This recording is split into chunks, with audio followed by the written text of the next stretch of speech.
0. My name is Nitaya Panupat and I'm a doctor from Thailand.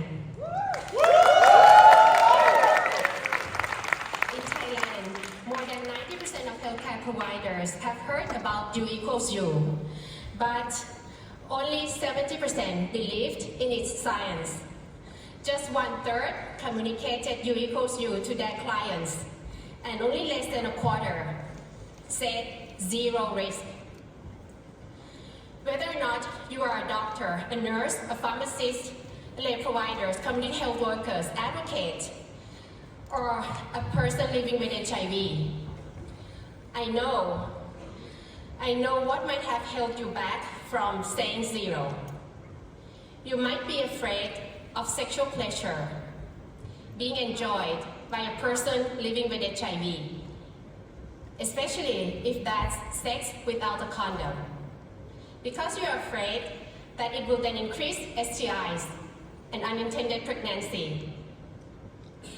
But you do know that we have many better options than condoms to prevent STIs and pregnancy. You do know. Yes. It is therefore an informed decision to be made by a person living with HIV to choose their prevention tool of choice. Yes. With the launch of the WHO policy brief on the role of HIV viral suppression in improving individual health and reducing transmission, it is now time to let go of your intersectional prejudice towards a person living with HIV. It is now time to be confident in U equals U science. And it is now time to say zero clearly and firmly. Zero without tempering the message to distort the clear science. We cannot wait even for another second to bring back what HIV and society have taken away from a person living with HIV. We cannot wait because we have the tools ready for everyone to achieve the first U, the undetectability. It is our role, it is your role to bring that first U to the individual with equity. We cannot wait because not saying zero is a human rights violation. And we cannot wait because not saying zero is a violation of medical ethics. Especially in many settings where paternalistic and hierarchical medical health care are there. Trust me, by saying zero, you are returning dignity to a person to live and love with HIV. By saying zero, you are maximizing the use of the undetectability of the viral load to fulfill a person's life. And by saying zero, you are a human rights defender. Stop being selfish. Please be one of us to say zero. Thank you.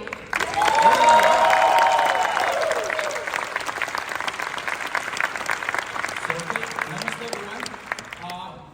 This is Rajesh Didia from Nepal, an indigenous community person we call Newa.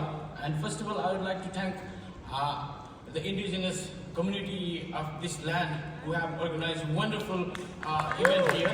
So I bow my head to all of them.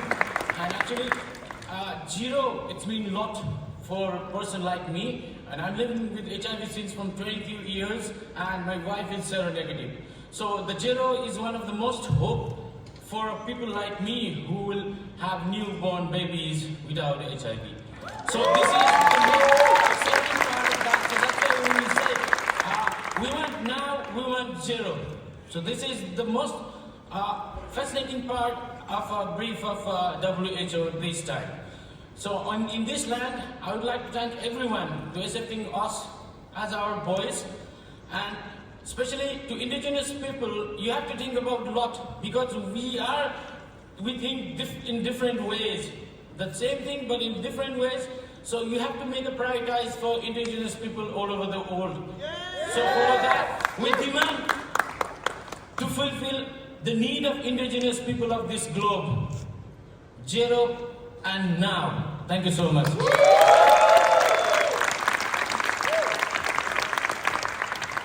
Hello everyone, Doreen Moracha is my name. A young woman living with HIV, born with it for the last 30 years. I'm here and I want you all to support me in saying zero. So let's say zero together. Zero! As a young woman living with HIV, this policy brief gives me the hope that we can end stigma, that we can eliminate new HIV infections, that we are not sick, we are not dirty, we are not dying, but we want zero, and we need your support in it. So say zero with me, because we are greater than HIV. Thank you. On your mark.